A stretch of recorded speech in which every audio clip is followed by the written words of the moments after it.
Hi, everybody. Seahawk Boy and Mike Barra back here again with another Seahawks video update. We had a little news this week. First of all, I want to thank everybody at Spruce Pine, the Spruce Pine Alien Festival, and Pine Bush, New York, at the UFO Festival in Pine Bush. The last 2 weekends, I've been traveling, haven't been around, haven't been able to make any videos because I've just been busy doing my alien stuff. And it's been loads of fun. I met so many great people, got a lot of gifts. I'm going to post some stuff on social later today on Instagram and a few other places, just saying thank you to everybody in Spruce Pine, everybody in Pine Bush for a great couple of weeks. My next appearance is in Kelso Longview, Washington for Galactic Fest. That's the first Galactic Fest going to be held in Kelso Longview. It's going to be a UFO Expo event. That is the company I'm partnered with Tom Reed on, and we are going to put on a show for you guys. We're going to tell you all about what's going on in the world of aliens. Well, now, what's going on in the world of Seahawks? Well, there's a lot of stuff going on actually behind the scenes, most of it very subtle, but it has a huge impact on the future of the Seattle Seahawks. It has a huge impact on what they're going to be able to do next year to get better. Because I'm going to repeat this. I've gone back and forth with Rob stating on it a little bit on his blog site. And thank you, Rob, for being kind enough to let me say my piece without blocking me or kicking me off or anything, because I have a great deal of respect for you. But I think this is an 8-9, 9-8, 10-7, 7-10 football team. I think it's right in that same range as last year. I think we will improve on defense. I think we will be just the same, if not a little worse on offense, because I do expect our quarterback to continue his decline. He's 34 years old. He could have a bounce back year, but even if he does, I don't see us getting beyond 10-7, the seventh wild card spot, maybe the sixth wild card spot, and getting knocked out in the first round yet again. And the reason why, of course, I think that is because we didn't do anything at quarterback. But that is a different video. We've talked about that on many occasions before. This video is to talk about the restructured deal for Seahawks defensive end Dre'Mont Jones. Defensive end, edge/edge, Leo, defensive end, whatever he's going to be in Mike McDonald's new scheme. Dre'Mont Jones got his contract restructured, and we're going to talk about the impact of it on 2024 and the impact on it on the Seahawks in 2025. And the reality is, this is a bad deal. This is a bad sign, and this basically just reinforces my position, which I'm going to continue to hold. The problem in Seahawksville, we all thought it was Pete Carroll. We were right on many points about it, but I think the real problem is the fact that John Schneider is a clown.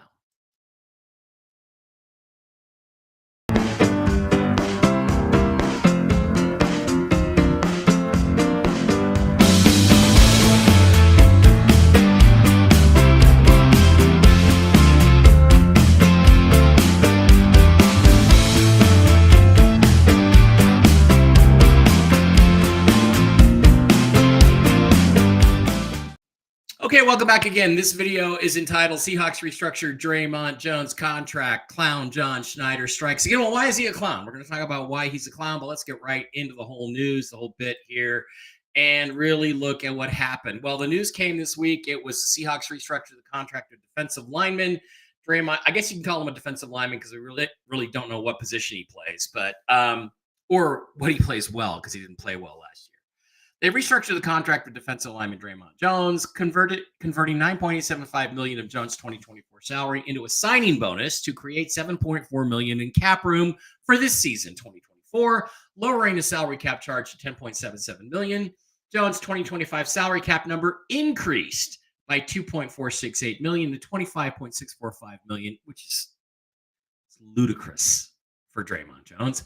And 2 void years were added to the contract. The 2 void years currently hold $4.9 million in salary cap charges. That becomes dead money when the Seahawks inevitably cut him next season, before in the offseason.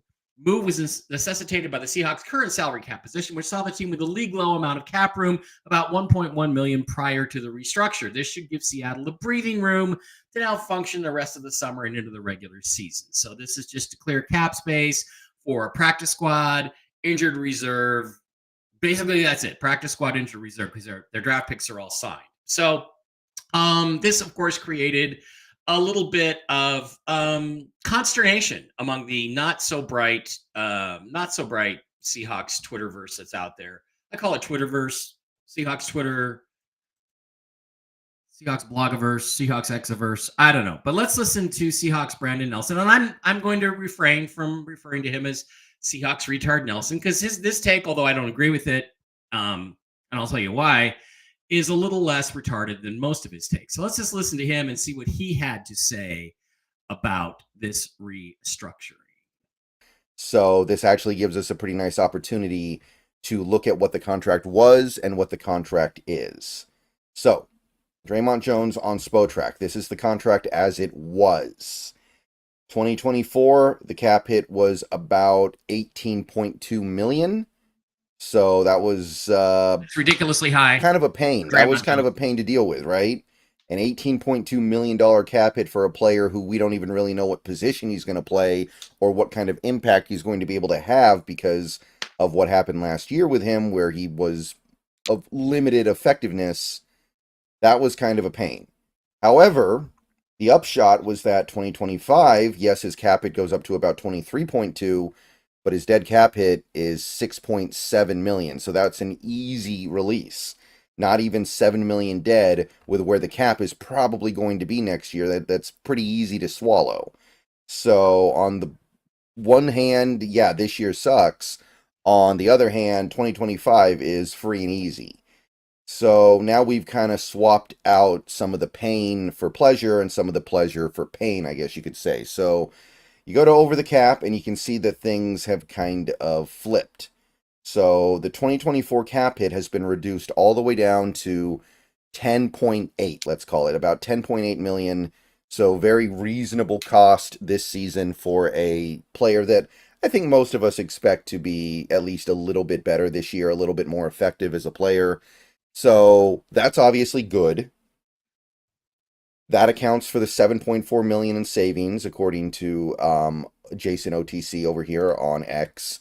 You can actually see that his cap percentage has gone down from last year, where it was the cap number was slightly less, but the cap percentage was a little bit bigger. However, in 2025, the cap hit has ballooned a little bit to 25.6, let's call it, about 10% of the cap. So not only has the cap number gone up for Dre'Mont Jones in 2025, the dead money, if you release him, is now about 14.1 million. So no longer is it a painless cut. However, it is still a significant cut. We are talking 11.6 million in savings. So you could still certainly do that. Teams eat 14.1 million in cap space all the time to get rid of a player who's no longer really worth the money. Okay, I'm gonna stop him right there. And I just got a meta comment to make here. I hear stuff from him all the time and Hawk Blogger and other people I don't agree with very often about dead cap money. Oh, the dead cap, the dead cap. Oh, it's dead cap. They act like it costs you something. Dead cap doesn't cost you anything. The only thing it actually costs you is it costs the owner a check that he has to write. Now, the main thing about it is to understand, and again, I don't know why I have to keep explaining this to you guys out there. Dead cap money doesn't matter. The only thing that matters is cap space. That's how much money you have to spend on players. You are going to have a certain amount that is already allocated for any given season.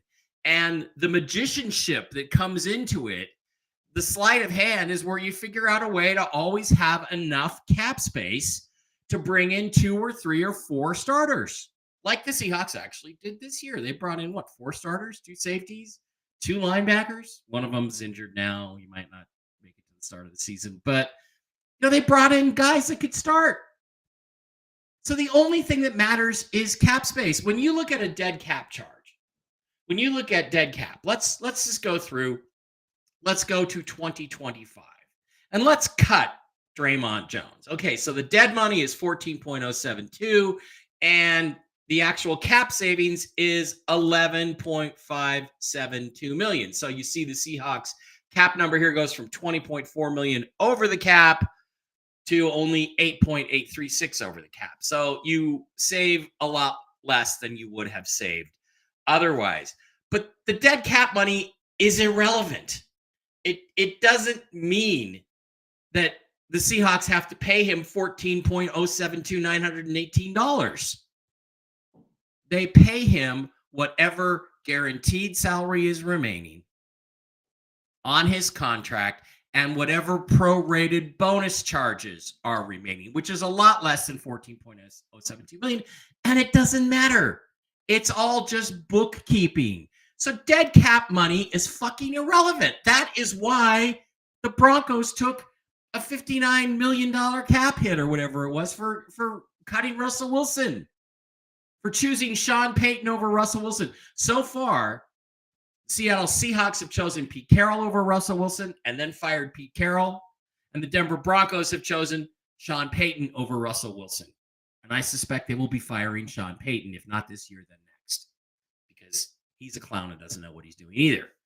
And Russ, by the way, last year, 98 quarterback rating, 26 touchdowns. Should have had 32 if it weren't for drops and ridiculous penalty calls. And only, 8 or 9 interceptions. Russ played great last year, regardless of what people say. So, again, get this stupid dead cap shit out of your head. It doesn't matter. What matters is what you save on the cap in the year you cut the guy. And like Brandon said, you're cutting a guy that you don't want. Oh, but there's all this money that you're paying to guys that aren't on the team anymore. So it gives you more money to go out and buy guys who are going to be on the team this next year. So, Jesus, just please stop this. All right. So what damage did this do? It actually did, if you look at Spotrac, it did quite a bit of damage to the Seahawks 2025 cap situation. And, it moved him from a situation where, let's take a look. His old cap charge under the old contract, which Spotrac still has up, he had an $18.2 million cap hit before the restructure. And if you cut him, you would have had a fairly major dead cap hit in 2024, so they probably weren't going to cut him. But you also would have had a significant cap savings. In 2025, you would have had a cap hit of almost 23.2 million and a dead cap of 6.66, which means you would have saved $16.5 million in cap space by not restructuring Dre'Mont Jones. If you don't do this restructure and you cut Dre'Mont Jones in 2025, in the offseason in 2025, after another, let's hope. We all hope Mike Macdonald can work wonders with this guy and get him back to being a good player. But I'm not counting on that. And you would have saved $16.5 million, which would have, again, going back to the Seahawks cap situation, would have almost all by itself cleared up their cap issues for next year. So why does this make John Schneider a clown? Because you're creating cap space you have to have in 2024. And you're still going to get a little bit, an $11.5 million cap savings next year. Why does that make him a clown? Because they should never have been in this situation in the first place. Had I been the GM, we would never have picked up Geno Smith's option. Back in those days, we would have saved $27 million under the cap by cutting Geno Smith, not picking up his option in February, and saying, look, we're going to cut the cord at quarterback and go out and get another one. Now, if Geno wants to come here and play on a new deal for $5 or $10 million a year, we'd love to have you back because you're a good bridge quarterback. But I'm not going to sweat it if Geno goes somewhere else. I'm going to go out and I'm going to make a trade. Maybe I still make the Sam Howell deal. Maybe I trade for Josh Wilson. I personally would have traded for Wilson over Sam Howell because there's a reason why Wilson was the number 2 overall pick and Howell was a 5th round pick because Wilson's got more upside. And hope that you're basically the same reclamation project. Can we take this guy and work with him under a better coaching system and put some good players around him? And can he become something? Can he become something that he promised? And the bottom line is that Zach Wilson has more I called him Josh. Zach Wilson has more upside than Sam Howell. Zach, Sam. So if you're going to trade for somebody, and actually Zach Wilson was traded for less than we paid for Sam Howell, which is the equivalent of a third-round pick. Hawk Blogger, you're wrong. On the system that everybody really uses, which is a Jimmy Johnson system, it was a third-round pick, which is ridiculous for a reclamation project quarterback coming into his third year. Now, again, I'm going to say this again. If Sam Howell can't beat out Geno Smith in training camp to win the Seahawks starter's job by his third year in the NFL, he's never going to be good enough to win you a Super Bowl. So the Seahawks have an ongoing quarterback problem. So what would I have done?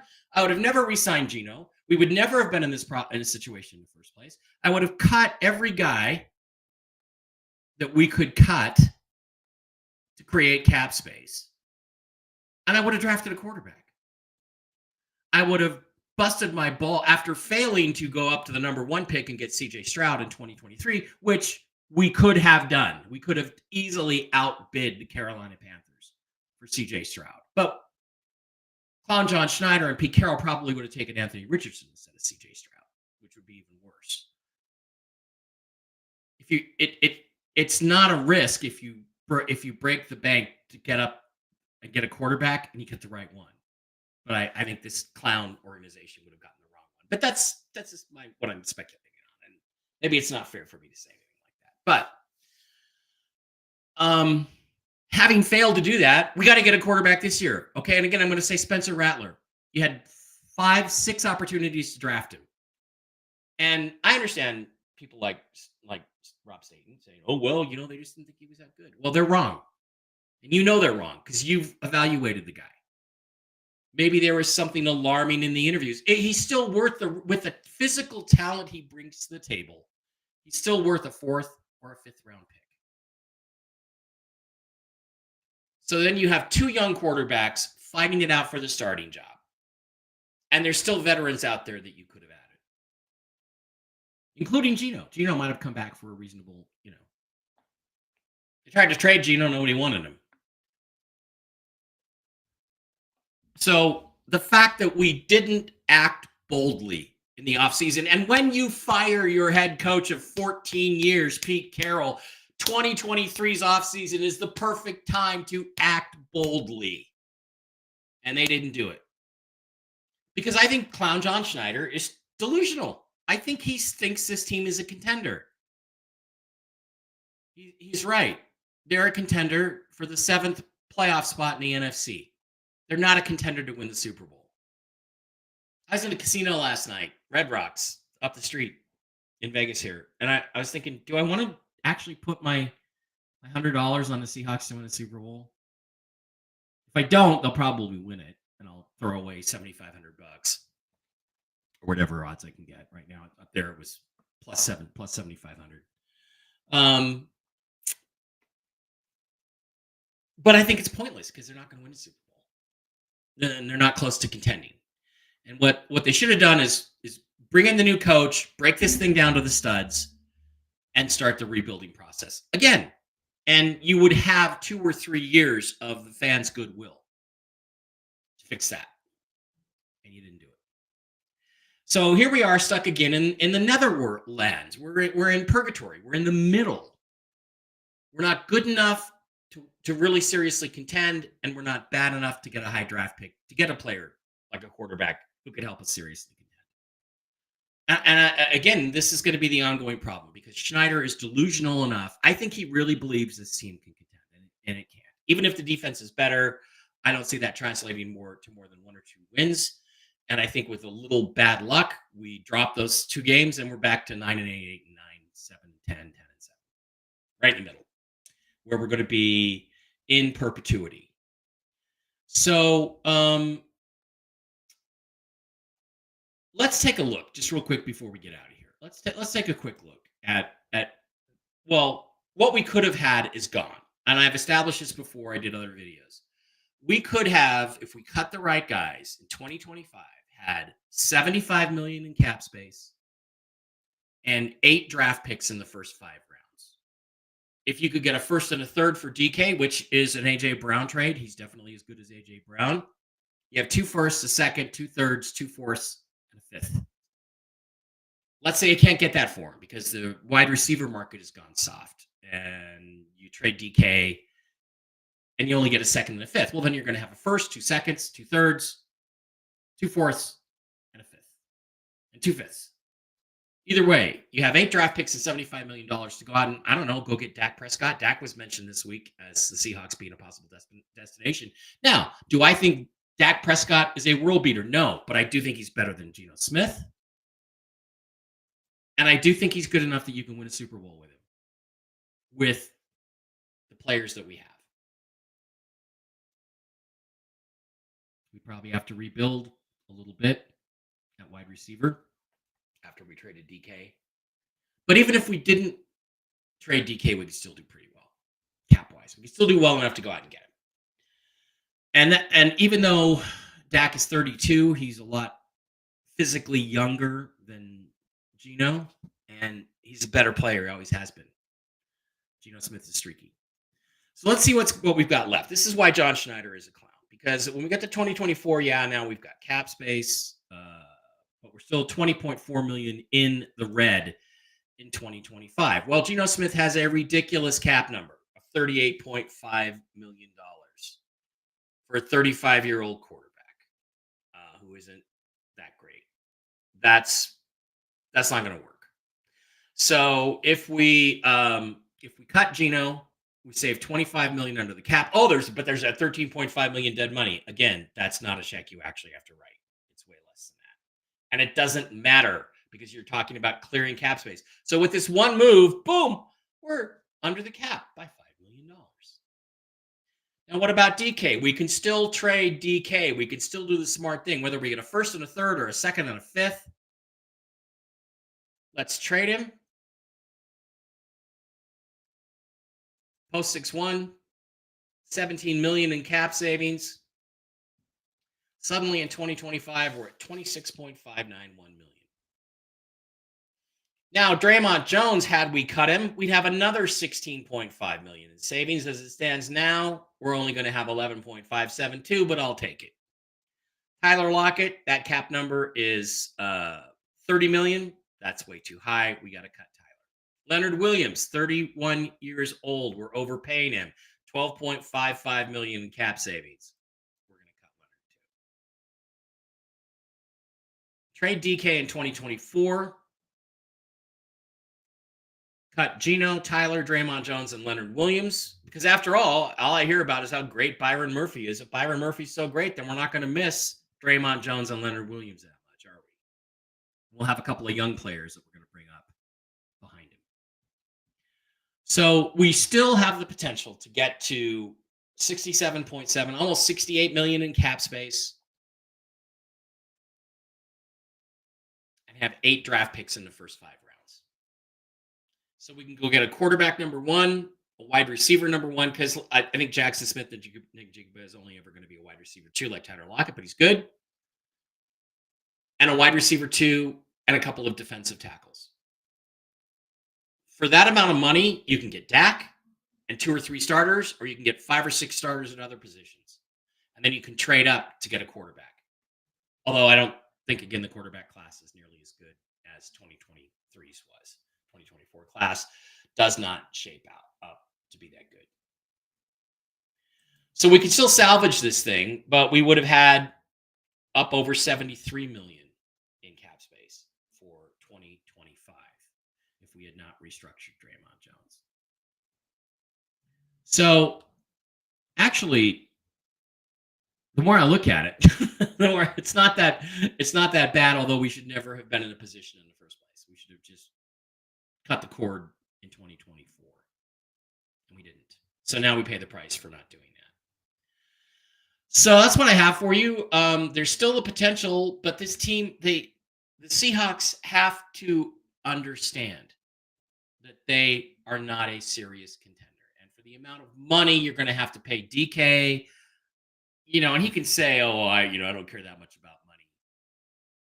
That's great, DK. Your agent does. You're going to have to pay DK what you're paying the top 10 players in this league. Top 10 wide receivers in this league, you're going to have to pay them top 10 money. That's ridiculous when you don't really have a super effective quarterback that can get on the ball. So this damages the Seahawks' ability to cut the cord, take it down to the studs. And really, it's only five guys who aren't that great.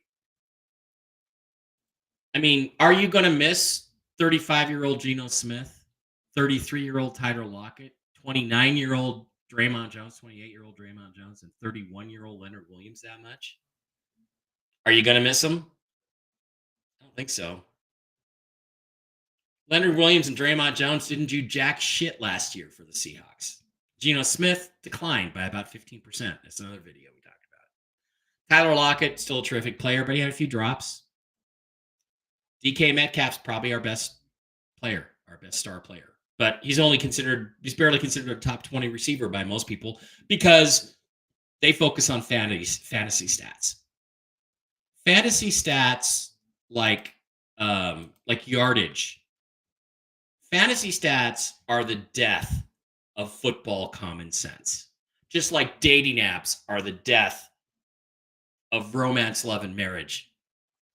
Because they get so much attention on dating apps and can find high-value men to sleep with them, think that means that's who they can marry. And so they hold out and hold out and hold out, and that day never comes. The same delusional process is created with fantasy stats. That's the delusion that makes you think that Justin Jefferson is worth being paid as the highest non-quarterback in the NFL, highest paid position player in the NFL, non-quarterback, which is ridiculous because the only thing he really brings to you, if you look at it, is yards. Lots of other guys score more touchdowns and get more first downs than he does. So we got to get away from this fantasy stat idea. DK is a great player. I don't want to trade him, but I will if I have to. And if I'm the Seahawks, I got to face the reality that I have to. I don't think they're going to face that reality. I think we're going to have another middle-of-the-road year this year and probably next year, because as long as this organization is led by Clown John Schneider, we're not going to face the reality that we're not that good, and the only way to get better is to make some big, bold moves and take some big risks. And unfortunately, I think this is an organization that's very, very risk-averse. Thanks for being here. Thanks for listening to me rant and vent. And I don't mean to be relentlessly negative, but I have to be grounded in reality with my favorite team. And what I see, moves like this, just don't work. They don't make this team, they don't bring this team closer to winning the Super Bowl. And that makes me sad because I want to win another Super Bowl just like you guys do. All right. See you next time when I have something more to say that you're all going to hate on me for. Be well, go Hawks. Have a great weekend. We'll see you soon.